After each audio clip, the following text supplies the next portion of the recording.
Telugu Desam party ఆవిర్భావంతోనే Telugu జాతికి గుర్తింపు వచ్చిందని టీడీపీ ఒక రాజకీయ యూనివర్సిటీ అని ముఖ్యమంత్రి చంద్రబాబు అన్నారు. టీడీపీ కేంద్ర కార్యాలయంలో పార్టీ సభ్యత్వ నమోదు కార్యక్రమాన్ని చంద్రబాబు ప్రారంభించారు. టీడీపీ రాష్ట్ర అధ్యక్షుడు పల్లా శ్రీనివాసరావు చేతుల మీదుగా తొలి సభ్యత్వ కార్డును చంద్రబాబు అందుకున్నారు. సభ్యత్వ నమోదు కరపత్రాన్ని విడుదల చేశారు. వైసీపీ నేతల దాడిలో ప్రాణాలు కోల్పోయిన, దాడులకు గురైన, ప్రమాదాల్లో మృతి చెందిన కుటుంబాలతో ఆయన జూమ్ కాల్ ద్వారా మాట్లాడారు. అనంతరం కార్యకర్తలను ఉద్దేశించి చంద్రబాబు ప్రసంగించారు. అనేక సమస్యలు, సవాళ్లు, ఇబ్బందులను సమర్థవంతంగా ఎదుర్కొంటూ టీడీపీని నిలబెట్టామన్నారు. గత 5 ఏళ్లలో చాలా మంది టీడీపీ పని అయిపోయిందని అన్నారని, కానీ ఆ మాట అన్నవారి పనే అయిపోయిందని చెప్పారు. టీడీపీని భావితరాల వారికి అందించాల్సిన బాధ్యత మనపై ఉందన్న చంద్రబాబు, మొన్నటి ఎన్నికల్లో మన శక్తి ఏంటో చూపించామన్నారు. 4సారి సీఎం అయినా తాను ఇంతటి అస్తవ్యస్త పరిస్థితులను ఎప్పుడూ చూడలేదని చంద్రబాబు తెలిపారు. విధ్వంసం నుంచి బయటపడేసి రాష్ట్రాన్ని తిరిగి గాడిలో పెట్టాలంటే సమయం పడుతుందని అన్నారు. గత పాలకుల విచ్చలవిడి తప్పులతో ప్రస్తుతం ఇబ్బందుల్లో ఉన్నామని చెప్పారు. నాసిరకం సొంత బ్రాండ్లతో మద్యం సరఫరా చేసి నాడు ప్రజల ప్రాణాలతో ఆడుకున్నారు. అందుకే నూతన మద్యం పాలసీ తెచ్చామని అన్నారు. మనం వచ్చిన తర్వాత ఉచిత ఇసుక పాలసీ తెచ్చి సీనరేజ్ లోడింగ్ ఛార్జీలను రద్దు చేశామని చెప్పారు. ఇసుక విషయంలో ఎవరు దందా చేసినా తిరుగుబాటు చేయండి అన్నారు. ఇక ఇందులో మన వాళ్లు తప్పు చేసినా ప్రభుత్వానికే చెడ్డ పేరు వస్తుందని చెప్పారు. మద్యం ఎంఆర్పీ రేట్ల కంటే ఎవరు ఎక్కువ అమ్మినా చర్యలు తీసుకుంటామని చంద్రబాబు స్పష్టం చేశారు. రాజకీయ ముసుగులో ఎవరైనా తప్పులు చేస్తే వదిలిపెట్టబోను అని వ్యక్తిగత అంశాలను పార్టీ కక్ష రూపంలో తీర్చుకుంటామంటే కుదరదని చంద్రబాబు తేల్చి చెప్పారు. ఇక కేడర్ నుంచి వస్తున్న విమర్శలను అర్థం చేసుకోగలనన్న చంద్రబాబు ఈసారి ఖచ్చితంగా రాజకీయ పాలనే చేస్తానని స్పష్టం చేశారు. ఆర్టిఫిషియల్ ఇంటెలిజెన్స్ ను అందిపుచ్చుకుని రాష్ట్రాన్ని శరవేగంగా అభివృద్ధి చేయాలన్న సంకల్పంతో ఉన్నట్టు మంత్రి నారా లోకేష్ పేర్కొన్నారు. Y2K భూమి నేపథ్యంలో హైదరాబాద్, బెంగళూరు నగరాల్లో సమాచార సాంకేతిక రంగం అభివృద్ధి చెందిందని తెలిపారు. అదేవిధంగా ఏఐతో ఏపీని అభివృద్ధి పదంలో పరుగులు పెట్టించవచ్చని చెప్పారు. అమెరికా పర్యటనలో ఉన్న నారా లోకేష్ శాన్ ఫ్రాన్సిస్కోలోని పారిశ్రామికవేత్తలతో సమావేశమయ్యారు. ఈ సందర్భంగా లోకేష్ మాట్లాడుతూ ఏపీలో పెట్టుబడులకు ఉన్న అనుకూలతలు, ప్రభుత్వం అమలు చేస్తున్న ఇన్వెస్టర్స్ ఫ్రెండ్లీ విధానాలను వివరించారు. భారత్లో రాబోయే 25 ఏళ్లలో విప్లవాత్మకమైన మార్పులు చోటు చేసుకుంటాయని తెలిపారు. ఏఐ వినియోగం ద్వారా ప్రజలకు వేగవంతమైన, మెరుగైన, పారదర్శకమైన పాలనను అందించేందుకు కృషి చేస్తున్నట్టు చెప్పారు. 4సారి ముఖ్యమంత్రిగా చంద్రబాబు బాధ్యతలు చేపట్టాక తమలాంటి యువ నాయకత్వాన్ని మరింత ప్రోత్సహిస్తున్నట్టు లోకేష్ తెలిపారు. చంద్రబాబు మంత్రివర్గంలో 17 మంది కొత్తవారే ఉన్నారని చెప్పారు. విభజిత ఏపీలో ఉత్పాదక రంగం, సంప్రదాయేతర ఇంధనోత్పత్తి, బయో ఎనర్జీ, ఆక్వా, పెట్రోకెమికల్ రంగాల్లో పెట్టుబడులకు విస్తృతమైన అవకాశాలున్నాయని తెలిపారు. పెట్టుబడిదారులకు రాష్ట్రం సువర్ణావకాశమని పేర్కొన్నారు. పారిశ్రామిక అవసరాలకు అనుగుణంగా విద్యా వ్యవస్థలో సంస్కరణలు తెస్తున్నామని మంత్రి లోకేష్ తెలిపారు. KG to PG వరకు పాఠ్యాంశాల్లో మార్పులు చేస్తున్నట్టు లోకేష్ వెల్లడించారు. ఇక ఏపీలో పరిశ్రమల స్థాపనకు మెరుగైన ఎకోసిస్టమ్ను కల్పించామని మంత్రి నారా లోకేష్ తెలిపారు. సరైన ప్రతిపాదనలతో వస్తే వెనువెంటనే అనుమతులు, ప్రోత్సాహకాలు అందిస్తామన్నారు. శాన్ ఫ్రాన్సిస్కోలో ఫాల్కనెక్స్ అనుబంధ సంస్థ బోర్సన్ మోటార్స్ రూపొందించిన డ్రైవర్లెస్ ట్రక్ ను శాన్ జోస్ మేయర్ అలాగే మల్పిటాస్ మేయర్లతో కలిసి లోకేష్ ప్రారంభించారు. ఏపీలో పురుడు పోసుకున్న బోర్సన్ మోటార్స్ అంతర్జాతీయ స్థాయికి ఎదగడంపై లోకేష్ ఆనందం వ్యక్తం చేశారు. ఏపీని పెట్టుబడులకు గమ్యస్థానంగా నిలిపే లక్ష్యంతో రూపొందించిన నూతన పారిశ్రామిక విధానాలను అమల్లోకి తీసుకొస్తూ కూటమి ప్రభుత్వం తాజాగా ఉత్తర్వులు జారీ చేసింది. పారిశ్రామిక అభివృద్ధి విధానం 4.0 2024-2029 ఒక కుటుంబం ఒక పారిశ్రామికవేత్త నినాదంతో తీసుకొచ్చిన MSME and entrepreneur development policy, అదేవిధంగా ప్లగ్ అండ్ ప్లే ఇండస్ట్రియల్ ఇన్ఫ్రాస్ట్రక్చర్తో రాష్ట్రంలో ఏర్పాటు చేయ తలపెట్టిన ప్రైవేట్ పారిశ్రామిక పార్కుల విధానం అమలుకు సంబంధించిన విధి విధానాలతో రాష్ట్ర పరిశ్రమలు, వాణిజ్య శాఖ కార్యదర్శి ఎన్ యువరాజ్ విడివిడిగా జీవోలను విడుదల చేశారు.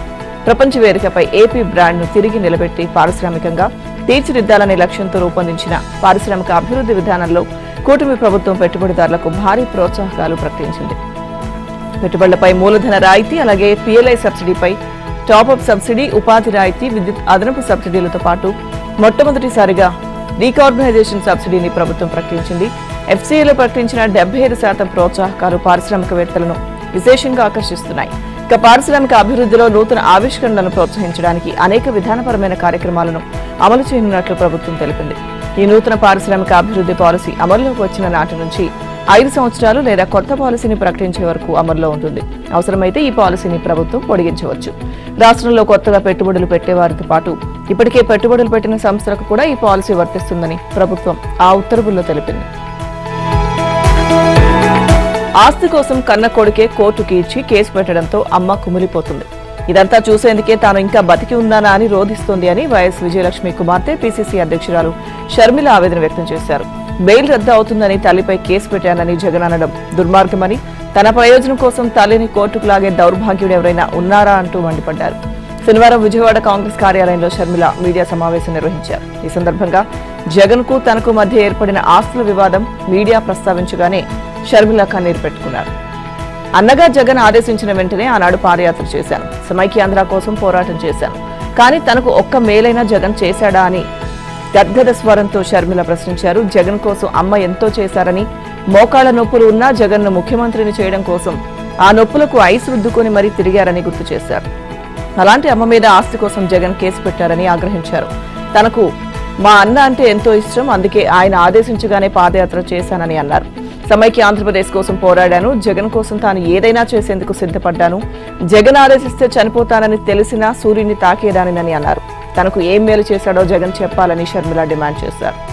ఆస్తుల వ్యవహారానికి సంబంధించి వైఎస్ రాజశేఖర రెడ్డి అభిమానులకు రాసిన లేఖలో ఉద్దేశపూర్వకంగానే బాబాయ్ వైవి సుబ్బారెడ్డి, రాజ్యసభ సభ్యుడు విజయసాయిరెడ్డి పేర్లు రాశానని షర్మిల అన్నారు. జగన్ మోచేతి నీళ్లు తాగుతున్నారని తెలిసే ఆ లేఖలో వైవి పేరు ప్రస్తావించానని అన్నారు. తన లేఖకు వైవి స్పందించిన తీరుతోనే ఆయన నైజం నిజస్వరూపు అమ్మకు తెలిసిపోయాయని చెప్పారు. తాను చెప్తున్నదంతా నిజమని, తమ పిల్లలపై ప్రమాణం చేసి చెప్తున్నానని షర్మిల అన్నారు. డిప్యూటీ సీఎం పవన్ కళ్యాణ్ ఆదేశాల మేరకు పల్నాడు జిల్లా పరిధిలో మాజీ సీఎం జగన్ కుటుంబానికి చెందిన సరస్వతి పవర్ సంస్థ భూములను అటవీ రెవెన్యూ శాఖల అధికారులు పరిశీలించారు. శనివారం దాచేపల్లి, మాచవరం మండలాల్లో అధికారులు పర్యటించారు. మాజీ సీఎం జగన్, ఆయన సోదరి పీసీసీ అధ్యక్షురాలు షర్మిల మధ్య సరస్వతి పవర్ సహా ఆస్తుల వ్యవహారంలో రగడ జరుగుతున్న సంగతి తెలిసిందే. సరస్వతి పవర్ భూముల్లో వాగులు, వంకలు, కొండ భూములు ఉన్నాయనే సమాచారం వెలుగు చూడడంతో పరిశీలించాల్సిందిగా అధికారులను పవన్ ఆదేశించారు. ఇందులో అటవీ శాఖ భూములు ఉన్నాయా, ఉంటే ఎంత విస్తీర్ణంలో ఉన్నాయో నివేదిక ఇవ్వాలని సూచించారు. పవన్ ఆదేశాలతో దాచేపల్లి, మాచవరం మండలాల్లోని తంగిడ, చెన్నాయిపాలెం గ్రామాల పరిధిలోని అటవీ భూములను అటవీ శాఖ అధికారులు పరిశీలించారు. దాచేపల్లి డిప్యూటీ రేంజ్ అధికారి విజయలక్ష్మి, పీటీ ఆఫీసర్లు వెంకటేశ్వర్లు హద్దు రాళ్లను గుర్తించి రికార్డులను పరిశీలించారు. తంగిడ, వేమవరం, చెన్నాయిపాలెం గ్రామాల్లో 2010లో సరస్వతి పవర్ సంస్థ సుమారు 1600 ఎకరాలు సేకరించింది. ఈ భూముల్లో వాగులు, వంకలు ఉన్నాయని గ్రామస్తులు చెబుతున్నారు. తంగిడ, చెన్నాయిపాలెం గ్రామాల మధ్య సుమారు 6 కిలోమీటర్లలో అధికారులు హద్దురాళ్లను గుర్తించారు. సమగ్ర సమాచారం కోసం చెన్నాయిపాలెం గ్రామానికి చెందిన రైతుల సహకారాన్ని అటవీశాఖ అధికారులు తీసుకున్నారు. ఇక అటవీశాఖ అధికారులు మరో 2 రోజులు హద్దురాళ్లను గుర్తించి సర్వే కొనసాగించనున్నారు. ప్రతి గ్రామానికి బస్సు నడపాలి, మారుమూల ప్రజల ప్రయాణ సమస్య తీర్చాలి, ఇది ప్రభుత్వ లక్ష్యం. కానీ ఆదాయం వచ్చే రూట్లలోనే బస్సులు నడుపుదాం, నష్టాలు వచ్చే రూట్లలో రద్దు చేద్దామంటోంది ప్రజా రవాణా సంస్థ. ఫలితంగా రాష్ట్రంలోని పల్లెలకు క్రమంగా బస్సులు తగ్గుతున్నాయి.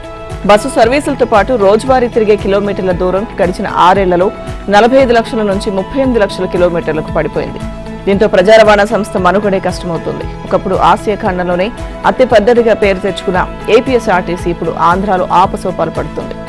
రాష్ట్ర విభజన నాటికి ఆంధ్రప్రదేశ్లోని 13 జిల్లాల్లో 12,250 బస్సులున్న ప్రజా రవాణా సంస్థకు ఇప్పుడు 26 జిల్లాల్లో అద్దె బస్సులతో కలిపి 10,000 కూడా లేవంటే సంస్థ ఏ స్థాయిలో కునారిల్లుతుందో అర్థం చేసుకోవచ్చు. కొత్తగా 1,489 బస్సులు కొనుగోలు చేస్తున్నట్లు గతేడాది ఏప్రిల్లో ప్రకటించిన ఆర్టీసీ ఎండీ ఈ ఏడాది ఏప్రిల్ నాటికి కూడా కొత్త బస్సులు తీసుకురాలేకపోయారు. ప్రభుత్వం మారినప్పటి నుంచి కొత్త బస్సుల రాక మొదలైన 4 నెలల్లో వచ్చింది 630 మాత్రమే. ఇక ఎన్డీఏ ఇచ్చిన మహిళలకు ఉచిత బస్సు ప్రయాణ హామీ నెరవేర్చాలంటే సుమారు 4,000 కొత్త బస్సులు కావాలి. అది సాధ్యం కాకపోతే సగమైన కొని వాటికి తోడు అద్దె బస్సులు తెచ్చుకోవాలి. జగన్ ప్రభుత్వ అనాలోచిత నిర్ణయాలతో ఆర్టీసీలో ప్రవేశపెట్టిన రివర్స్ టెండరింగ్ విధానంతో అద్దె బస్సులకు టెండర్లు రావడం లేదు. వచ్చినా గిట్టుబాటు కాక రద్దు చేసుకుంటున్నారు. 10,000 బస్సులు, 130 డిపోలు, 47,000 మందికి పైగా సిబ్బందితో రాష్ట్రంలోని మెజారిటీ ప్రజలకు ప్రయాణ సేవలు అందిస్తున్న ఏపీఎస్ఆర్టీసీకి పూర్తిస్థాయి ఎండీ లేకపోవడం లోటుగా కనిపిస్తోంది. తిరుపతి జిల్లాలోని ఓ హోటల్కి మళ్లీ బాంబు బెదిరింపులు వచ్చాయి. మలేషియా, రష్యా వంటి విదేశీ పర్యాటకులు బస చేస్తున్న హోటళ్లను టార్గెట్ గా చేసుకుని బెదిరింపు మెయిల్స్ వస్తున్నాయి. తిరుమల బైపాస్ రోడ్లోని రాజ్ పార్క్ లో పోలీసులు విస్తృత తనిఖీలు నిర్వహించారు. హోటల్లో బాంబ్ స్క్వాడ్, డాగ్ స్క్వాడ్ తో పోలీసులు తనిఖీలు చేపట్టారు. ప్రభుత్వం తెలంగాణ వ్యాప్తంగా చేపట్టాలని నిర్ణయించిన కులగణన నవంబర్ 4న ప్రారంభం కానుంది. ఇందుకోసం 80,000 మంది ఎన్యూమరేటర్లు ఇంటింటికి వెళ్లి వివరాలు సేకరించనున్నారు. ప్రతి ఎన్యూమరేటర్ 150 ఇళ్లలో సర్వే చేయనున్నారు. నవంబర్ 19వ తేదీ వరకు ఈ సర్వే కొనసాగుతుంది. ఇందుకు సంబంధించిన ప్రశ్నావళిని రాష్ట్ర మంత్రివర్గం ఆమోదించింది. ముఖ్యమంత్రి రేవంత్ రెడ్డి అధ్యక్షతన జరిగిన మంత్రివర్గ సమావేశంలో కులగణనతో పాటు ఉద్యోగులకు ఒక డిఏ విడుదల చేయాలన్న నిర్ణయానికి ఆమోదం తెలిపారు. పెండింగ్ లో ఉన్న 5 డిఏలకు గాను ఒక డిఏను దీపావళి పండుగ సందర్భంగా విడుదల చేయాలని నిర్ణయించారు. దీంతో పాటుగా స్పౌస్, ఆరోగ్య సమస్యలున్న వారు పరస్పర బదిలీ కోసం దరఖాస్తు చేసుకున్న ఉద్యోగులను బదిలీ చేయాలన్న నిర్ణయాన్ని ఆమోదించారు. ఇందిరమ్మ ఇళ్ల పథకంలో మొదటి విడతగా ప్రతి అసెంబ్లీ నియోజకవర్గ పరిధిలో 3,500 మంది పేదలకు ఇళ్లను అందించాలని నిర్ణయానికి ఆమోదం తెలిపారు. దీపావళి మరుసటి రోజు సీఎం రేవంత్ రెడ్డి చేతుల మీదుగా ఈ పథకం ప్రారంభం కానుంది. ఈ పథకం లబ్ధిదారులను నవంబర్ 1 నుంచి ప్రతి గ్రామంలో గ్రామ సభ నిర్వహించి ఎంపిక చేయనున్నారు. 24,269 కోట్లతో హైదరాబాద్ మెట్రో రైలు 2వ దశ డిపిఆర్ కు మంత్రివర్గం ఆమోదం తెలిపింది. వీటితో పాటు మరికొన్ని కీలక అంశాలను కేబినెట్ లో చర్చించి ఆమోదం తెలిపారు. ఇక ఆ వివరాలను రెవెన్యూ, సమాచార శాఖ మంత్రి పొంగులేటి, బీసీ సంక్షేమ శాఖ మంత్రి పొన్నం ప్రభాకర్ మీడియాకు వెల్లడించారు. తెలంగాణ వ్యాప్తంగా 6,000కు పైగా ధాన్యం సేకరణ కేంద్రాలకు గాను కొన్ని ఏర్పాటు చేశామని మంత్రి పొంగులేటి తెలిపారు. గత ప్రభుత్వం మిల్లర్ల వద్ద భారీగా ధాన్యం నిల్వ చేస్తుందని, దాదాపు 20,000 కోట్ల విలువ చేసే ధాన్యం మిల్లర్ల వద్ద మిగిలిపోయిందని చెప్పారు. దీనిపై కేబినెట్ లో చర్చ జరిగిందన్నారు. పొరుగు రాష్ట్రాల్లో ఏ విధంగా నిర్ణయాలు తీసుకున్నారో క్షుణ్ణంగా పరిశీలించి ఆ రాష్ట్రాల కంటే మెరుగైన విధానం అమలు చేయాలని నిర్ణయించినట్లు తెలిపారు. ఇక డిఫాల్టర్లను పూర్తిగా ధాన్యం సేకరణకు దూరంగా పెట్టాలని నిర్ణయించామన్నారు. అలాగే 24,269 కోట్లతో హైదరాబాద్ మెట్రో రైలు 2వ దశ డిపిఆర్ కు మంత్రివర్గం ఆమోదం తెలిపిందన్నారు. తెలంగాణ ప్రభుత్వ ప్రతిష్టాత్మక project young India skill university ఏర్పాటు కోసం మరో ముందడుగు పడింది. స్కిల్ యూనివర్సిటీ భవన నిర్మాణానికి మేఘా ఇంజనీరింగ్ కంపెనీ ముందుకొచ్చింది. క్యాంపస్ నిర్మాణానికి కార్పొరేట్ సోషల్ రెస్పాన్సిబిలిటీ నిధుల నుంచి 200 కోట్ల రూపాయలను మేఘా కంపెనీ కేటాయించింది. యూనివర్సిటీ క్యాంపస్ లో అవసరమైన అన్ని భవనాలను నిర్మించే బాధ్యతలు స్వీకరించింది. ఈ మేరకు సచివాలయంలో సీఎం రేవంత్ రెడ్డితో Megha company MD Krishna Reddy, company ప్రతినిధుల బృందం భేటీ అయింది. ప్రపంచ స్థాయి ప్రమాణాలతో స్కిల్ యూనివర్సిటీ క్యాంపస్ ను నిర్మిస్తామని మేఘా కంపెనీ ప్రతినిధులు తెలిపారు.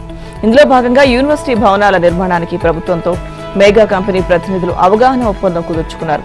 సిఎస్ శాంతికుమారి, ప్రభుత్వ ప్రత్యేక ప్రధాన కార్యదర్శి Jayesh Ranjan, university vice chancellor VLVSS Subbarao సమక్షంలో ఎంఓయూపై సంతకాలు చేశారు. హైదరాబాద్ శివార్లలో కందుకూరులోని మీర్ఖాన్పేట సమీపంలో 57 ఎకరాల విస్తీర్ణంలో యూనివర్సిటీ నిర్మాణానికి సీఎం రేవంత్ రెడ్డి భూమి పూజ చేశారు. అధునాతన బోధన సదుపాయాలతో పాటు విద్యార్థులకు అన్ని వసతులు ఉండేలా క్యాంపస్ నిర్మాణం చేపట్టాలని ప్రభుత్వం నిర్ణయించింది. ఇక సిఎస్ఆర్ నిధులతో క్యాంపస్ నిర్మాణానికి మేఘా ఇంజనీరింగ్ సంస్థ ముందుకొచ్చినందుకు రేవంత్ రెడ్డి అభినందనలు తెలిపారు. అకాడమిక్ బిల్డింగ్, వర్క్ షాపులు, తరగతి గదులతో పాటు హాస్టల్ బిల్డింగ్ నిర్మిస్తామని కృష్ణారెడ్డి తెలిపారు. ఇప్పటికే ఆర్కిటెక్టులతో, నిపుణులతో తయారు చేయించిన డిజైన్లపై చర్చించారు. వారం రోజుల్లోగా భవన డిజైన్లకు తుది రూపు ఇవ్వాలని రేవంత్ రెడ్డి సూచించారు. నవంబర్ 8 నుంచి యూనివర్సిటీ భవన నిర్మాణ పనులు ప్రారంభించేందుకు ఏర్పాట్లు చేసుకోవాలని ఆదేశించారు. ప్రభుత్వం తరపున అవసరమైన సహకారం అందిస్తామని భరోసా ఇచ్చారు. సీనియర్ ఐఏఎస్ అధికారి, రంగారెడ్డి జిల్లా మాజీ కలెక్టర్ అమోయ్ కుమార్ పై ఈడీ అధికారులకు వరుస ఫిర్యాదులు అందుతున్నాయి.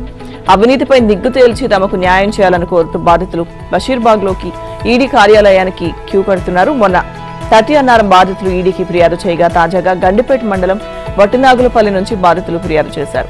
మహేశ్వరం మండలంలో భూ బదలాయింపుల కేసులో ఈడీ అధికారులు అమోయ్ కుమార్ కు సమన్లు జారీ చేశారు. వరుసగా 3 రోజులు విచారించి స్టేట్మెంట్ ను రికార్డు చేశారు. శుక్రవారం ఈడీ కార్యాలయంలో అమోయ్ కుమార్ ను అధికారులు విచారిస్తున్న సమయంలోనే అబ్దుల్లాపూర్ మెట్ మండలం 30 అన్నారం గ్రామంలోని సర్వే నెంబర్లు 108, 109, 110, 111లోని 70 ఎకరాల 39 గుంటల భూమి విషయంలో అక్రమాలు జరిగాయని బాధితులు ఈడీకి ఫిర్యాదు చేశారు. దాని ఈడీ అధికారులు పరిశీలిస్తున్న క్రమంలో తాజాగా శనివారం మరో ఫిర్యాదు అందింది. వట్టినాగులపల్లిలోని Shankar hills plots purchases welfare association సభ్యులు ఈడీకి ఫిర్యాదు చేశారు. 1983లో వట్టినాగులపల్లిలోని 460 ఎకరాల్లో 3,333 వరకు ప్లాట్లు కొనుగోలు చేశామని ఆ అసోసియేషన్ సభ్యులు లక్ష్మీకుమారి, కృష్ణారెడ్డి చెప్పారు. ఇందులో 3,228 మంది యజమానులను వారు కొన్న ప్లాట్ల దగ్గరికి వెళ్లనివ్వకుండా వ్యవసాయ భూమిగా చిత్రీకరించారని తెలిపారు. తమ పేరుతో ఉన్న భూముల్ని కూడా బడా రియల్ ఎస్టేట్ సంస్థలకు కట్టబెట్టారని, అప్పటి మంత్రి కేటీఆర్ ఆదేశాలతోనే కలెక్టర్ అమోయ్ కుమార్ స్థలాల బదలాయింపు చేశారన్నారు. ఇలా వరుసగా రోజుకొకరు చొప్పున బాధితులు ఈడీ కార్యాలయానికి వస్తుండటంతో ఈ కేసుల్లో ఎప్పుడు ఎవరికి ఈడీ నోటీసులు అందుతాయోననే పరిస్థితి నెలకొంది. ఇక 3 రోజుల్లో సుమారు 20 గంటల పాటు అమోయ్ను ఈడీ విచారించగా త్వరలోనే కీలక పరిణామాలు చోటు చేసుకునే అవకాశాలు కనిపిస్తున్నాయి. కాళేశ్వరం ప్రాజెక్టు డిపిఆర్ రూపకల్పన పనులను టెండర్లు పిలవకుండా నామినేషన్ పైన అప్పగించామని Ramagundam chief engineer K Sudhakar Reddy justice PC Ghosh commission కు తెలిపారు.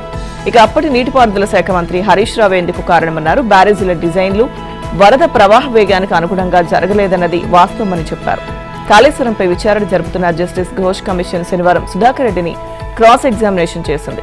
ప్రాజెక్టుకు అనుమతులు ఇచ్చే విషయంలో స్పృహలో లేవా అంటూ సుధాకర్ రెడ్డిపై కమిషన్ మండిపడింది. ఇక ఏ కాంపోనెంట్లలో ఏ మేరకు పని జరిగిందనే వివరాలు చూసుకోకుండా బ్యారేజీలను కూడా పరిశీలించకుండా సంతకాలు చేస్తారా అంటూ సుధాకర్ రెడ్డిని కమిషన్ ప్రశ్నించింది. స్పృహ కోల్పోయి రబ్బర్ స్టాంపులా వ్యవహరించారా, పనులు సంపూర్ణంగా జరిగాయో లేదో పరిశీలించుకోవాల్సిన బాధ్యత లేదా అని కమిషన్ నిలదీసింది. దీనికి సుధాకర్ రెడ్డి బదిలిస్తూ తనకున్న స్పృహతో పనులన్నీ జరిగాయని కౌంటర్ సంతకం చేశాను అన్నారు. జీవో 94 ప్రకారం కౌంటర్ సంతకం చేసే ముందు తనిఖీలు చేయాలని ఎక్కడా లేదన్నారు. ఇక ఆ జీవోను అనుసరించే ఎస్ఎస్సీసీపై కౌంటర్ సంతకాలు చేశానని చెప్పారు. దాంతో కమిషన్ జోక్యం చేసుకుంటూ మీకు మీరుగా ఉచ్చులో పడుతున్నారు అని చురకాంటించింది. మూసీ సుందరీకరణ పేరుతో పేదల ఇల్లు కూల్చొద్దని కేంద్ర మంత్రి కిషన్ రెడ్డి రాష్ట్ర ప్రభుత్వాన్ని కోరారు.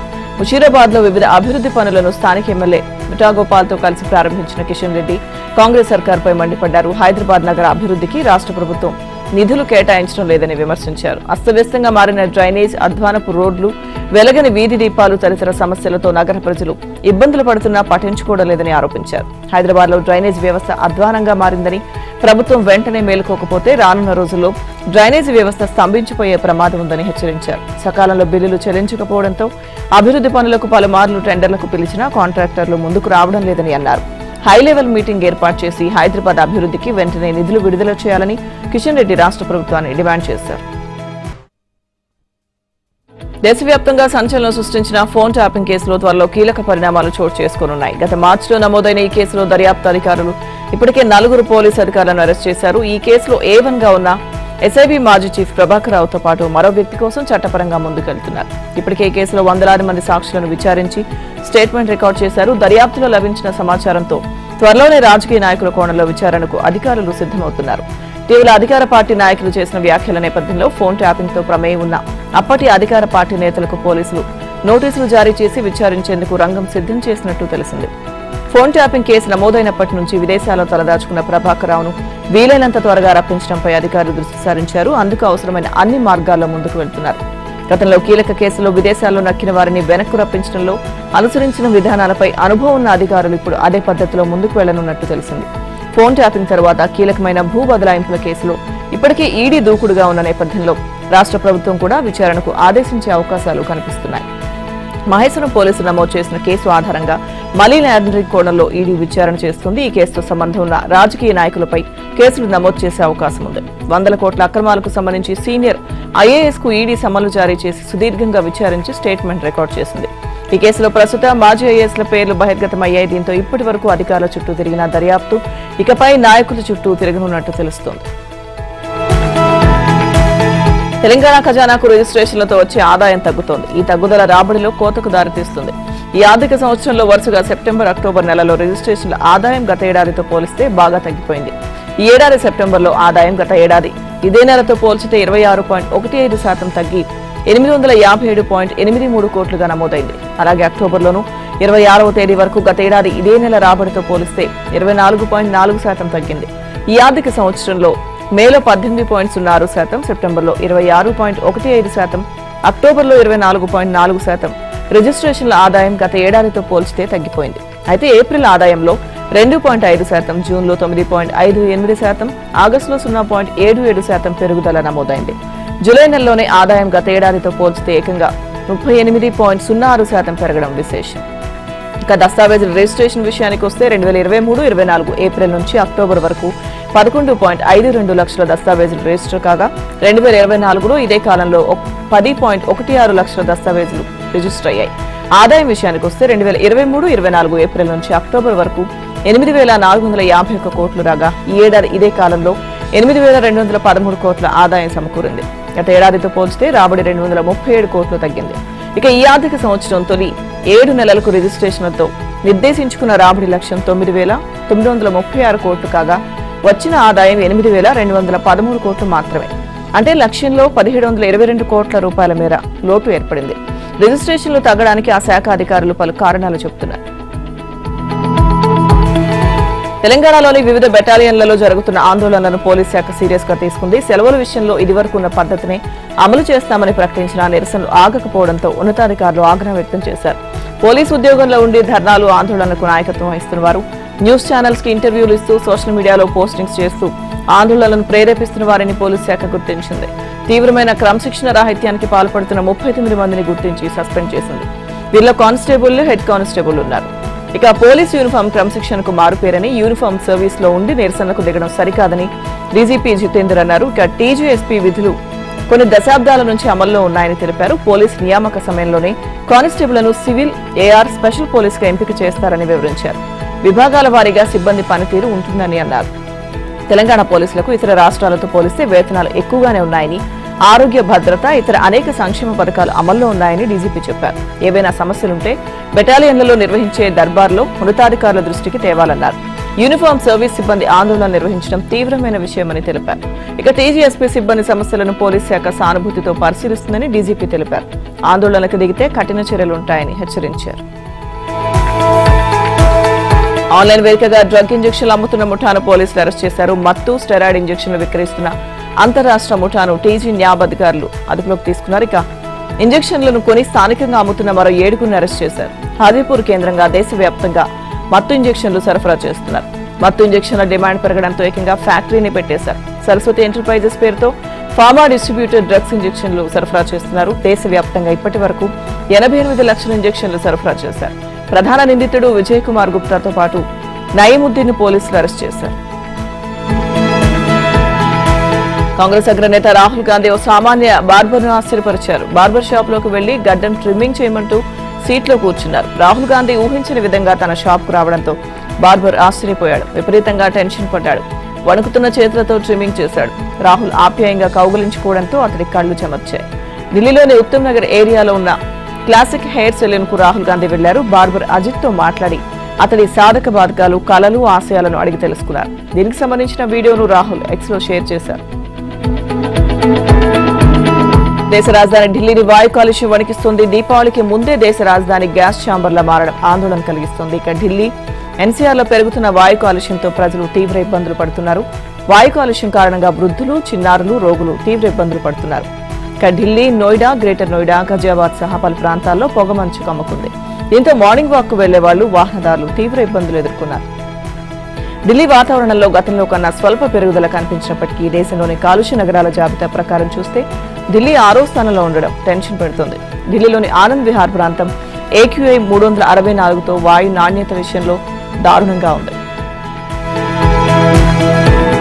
ఆన్లైన్ గ్రాసరీల్లో కూరగాయల రేట్లు జనాల్ని హడలెత్తిస్తున్నాయి. హోల్సేల్, రిటైల్ మార్కెట్లతో పోలిస్తే భారీ వ్యత్యాసం కనిపిస్తోంది. శనివారం హోల్సేల్ మార్కెట్లో కిలో టమాటా 32 నుంచి 35 రూపాయలుండగా ఆన్లైన్ మార్కెటింగ్ చెందిన జెప్టోలో 94 రూపాయలు, బ్లింకిట్లో 92, స్విగ్గీలో 88, బిగ్ బాస్కెట్లో 72 రూపాయల ధర ఉంది. నాణ్యత పరంగా ఆన్లైన్లో మంచివి దొరుకుతున్నాయనుకున్నా ఇంత వ్యత్యాసం ఏంటని ప్రజలు ప్రశ్నిస్తున్నారు.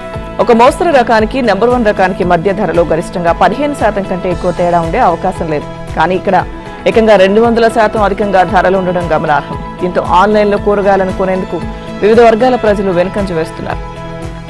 ఇక హైదరాబాద్ నగరంలోని బోయిన్పల్లి, గుడిమల్కాపూర్లో భారీ కూరగాయల మార్కెట్లున్నాయి. వీటితో పాటుగా నగరంలోని వివిధ ప్రాంతాల్లో 11 రైతు బజార్లున్నాయి. వీటన్నింటిలో రోజుకో సగటున 14,000 క్వింటాల కూరగాయలను విక్రయిస్తూ ఉంటారు. సాధారణ ప్రజల కంటే హోటళ్లు, రెస్టారెంట్ల నిర్వాహకులు కూరగాయలను ఎక్కువగా కొనుగోలు చేస్తుంటారు.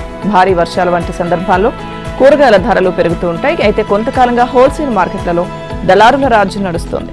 హోల్సేల్ మార్కెట్లకు వచ్చే కూరగాయలను దళారులు టన్నుల కొద్దీ కొనేసి ఆ తర్వాత వాటి ధరను 50% పైగా పెంచి రిటైల్ వ్యాపారులకు అమ్ముతున్నారు. రిటైల్ వ్యాపారులు ధరలను 50 నుంచి 60% పెంచి నగరవాసులకు అమ్ముతున్నారు. దీంతో రైతుల దగ్గర నుంచి ప్రజల వద్దకు చేరేసరికి కూరగాయల రేట్లు రెట్టింపుకు పైగా పెరుగుతున్నాయి. ఇక ఇది సరిపోదన్నట్లుగా ఆన్లైన్ అమ్మకాలు చేస్తున్న పలు సంస్థలు వాటిని మరింత భారీగా పెంచి డోర్ డెలివరీ చేస్తున్నాయి. అత్యవసర పరిస్థితుల్లో ప్రాణాలు కాపాడాల్సిన ఔషధాలు ఇప్పుడు విషంగా మారి ప్రజల ప్రాణాలు తీస్తున్నాయి. దేశంలో నాసిరకం, నకిలీ మందులు విచ్చలవిడిగా చెలామణి అవుతున్నాయి. జ్వరం, తలనొప్పి, ఒళ్ళునొప్పులకు సాధారణంగా వేసుకునే పారాసెటమాల్ మాత్రల నుంచి కాల్షియం సప్లిమెంట్లు, విటమిన్ టాబ్లెట్ల వరకు నాసిరకంగానే ఉంటున్నాయి. దేశవ్యాప్తంగా సేకరించిన దాదాపు 3,000 ఔషధాల నమూనాల్లో 49 మందులు నాణ్యతా ప్రమాణాలకు తగినట్లుగా లేవని కేంద్ర ఔషధ ప్రమాణాల నియంత్రణ సంస్థ వెల్లడించింది. సెప్టెంబర్ నెలకు సంబంధించిన క్వాలిటీ రిపోర్టు ఆ సంస్థ తాజాగా విడుదల చేసింది. ఇక నిర్ధారించిన నాణ్యతా ప్రమాణాలు లేని మందుల్లో నొప్పి నివారణకు విస్తృతంగా వినియోగించే పారాసెటమాల్ టాబ్లెట్లు, మెట్రోనిడాజోల్ అలాగే టెంపరిడియోన్ టాబ్లెట్లతో పాటు ఆక్సిడోస్ ఇంజెక్షన్లు ఉన్నాయి. వీటితో పాటుగా metformin, calcium 500 mg, vitamin D3, PAN40 మాత్రలు సైతం ఈ జాబితాలో ఉన్నాయి. ఎక్కువ మంది వినియోగించే మందుల నాణ్యత ప్రమాణాలు అందుకోవడంలో విఫలం కావడంపై CDSCO ఆందోళన వ్యక్తం చేసింది. నాసిరకంగా ఉన్నట్లు గుర్తించిన ఈ 49 మందులను రీకాల్ చేసినట్లు పేర్కొంది. Insta reels, YouTube shorts, Facebook స్టోరీలు ఇవి కావని రకరకాల గేమ్స్. మొబైల్ పట్టుకుంటే వదిలే ప్రసక్తే లేదు. నిమిషాలు, గంటలు ఇట్టే కరిగిపోవాల్సిందే. చిన్న పెద్ద తేడాలేదు. ఇప్పటిదాకా జూదం, మద్యం, డ్రగ్స్ కు అలవాటు పడి చికిత్స కోసం ఆసుపత్రులకు వెళ్లే వారిని చూసాం. ఇప్పుడు మొబైల్ అడిక్షన్ వదిలించుకోవడానికి ఆసుపత్రుల చుట్టూ తిరిగే వారి సంఖ్య రోజు రోజుకు పెరుగుతోంది. పిల్లలు, పెద్దలు అనే తేడా లేకుండా అందరూ మొబైల్ వలలో చిక్కుకుపోతున్నారు. చివరికి ఇదో మానసిక సమస్యగా మారిపోతుంది. కడప లాంటి చిన్నపాటి నగరంలోనే ప్రభుత్వ మానసిక వైద్యశాలకు ప్రతి నెల సుమారు 100 మంది మొబైల్ బెడద వదిలించుకునేందుకు వైద్యులను సంప్రదిస్తున్నారు. వీరిలో కొందరిని ఇన్పేషెంట్లుగా చేర్చుకోవాల్సిన పరిస్థితి కూడా వస్తోంది. ఇంకా ప్రైవేట్ ఆసుపత్రులు, ఇతర ప్రాంతాలలో చికిత్స పొందుతున్న వారు కూడా ఎందరో ఉన్నట్టు తెలుస్తోంది. అయితే మొబైల్ బాధితుల్లో 10 ఏళ్ల వయసు పిల్లలు ఉండడం గమనార్హం. ఇంట్లో కూర్చున్నా, ప్రయాణం చేస్తున్నా, లిఫ్ట్ ఎక్కినా, రోడ్డు మీద నడుస్తున్నా ఫోన్ పైనే ధ్యాస. చిన్నపిల్లలు గేమ్స్ ఆడుతుండగా టీనేజ్, మధ్య వయస్కులు సోషల్ మీడియాలో మునిగిపోతున్నారు. మరికొందరు యూట్యూబ్ అలాగే OTT సినిమాలు చూస్తూ గడిపేస్తున్నారు. ఆఫీసులోనూ సగం మంది గంటకోసారైనా సోషల్ మీడియాలోకి తొంగి చూస్తున్నారు. మరికొందరు గంటల కొద్దీ ఫోన్ వదలకపోవడంతో వారి కంటి చూపు దెబ్బతింటోంది. అయితే మొబైల్ వినియోగం విషయంలో స్వీయ నియంత్రణ అవసరమని సైబర్ నిపుణులు చెబుతున్నారు. రోజుకి ఇంత సమయం మాత్రమే సోషల్ మీడియా ఫాలో కావాలనే నిబంధన పెట్టుకోవాలని సూచిస్తున్నారు. టెస్టులో సొంత గడ్డపై తిరుగులేని ఆధిపత్యం చెలాయిస్తున్న టీమిండియాకు న్యూజిలాండ్ బ్రేక్ వేసింది. పుణె వేదికగా జరిగిన రెండో టెస్టులో భారత్పై కివీస్ 113 పరుగుల తేడాతో విజయం సాధించింది. 359 పరుగుల లక్ష్యంతో బరిలోకి దిగిన రోహిత్ సేన 245 పరుగులకు ఆలౌట్ అయింది. భారత బ్యాటర్లలో SSV జైస్వాల్ 77 పరుగులతో రాణించగా మిగతా వారు భారీ స్కోర్లు చేయలేకపోయారు. తొలి ఇన్నింగ్స్ లో 7 వికెట్లతో చెలరేగిన మిచెల్ శాంట్నర్ సెకండ్ ఇన్నింగ్స్ లో 6 వికెట్లతో అదరగొట్టాడు. ఈ మ్యాచ్ లో గెలుపుతో 3 టెస్టుల సిరీస్ ను న్యూజిలాండ్ 2-0తో కైవసం చేసుకుని చరిత్ర సృష్టించింది. ఇక భారత గడ్డపై న్యూజిలాండ్ టెస్ట్ సిరీస్ గెలవడం ఇదే తొలిసారి. అంతేకాకుండా ప్రపంచ టెస్ట్ ఛాంపియన్షిప్ చరిత్రలో విదేశీ గడ్డపై కివీస్ టెస్ట్ సిరీస్ గెలవడం ఇదే మొదటిసారి. 2012 నుంచి స్వదేశంలో వరుసగా 18 టెస్ట్ సిరీస్లు సాధించిన టీమిండియా పుష్కర కాలం తర్వాత సిరీస్ ను కోల్పోయింది. 3వ టెస్టు నవంబర్ 1 నుంచి ముంబై వేదికగా ప్రారంభం కానుంది.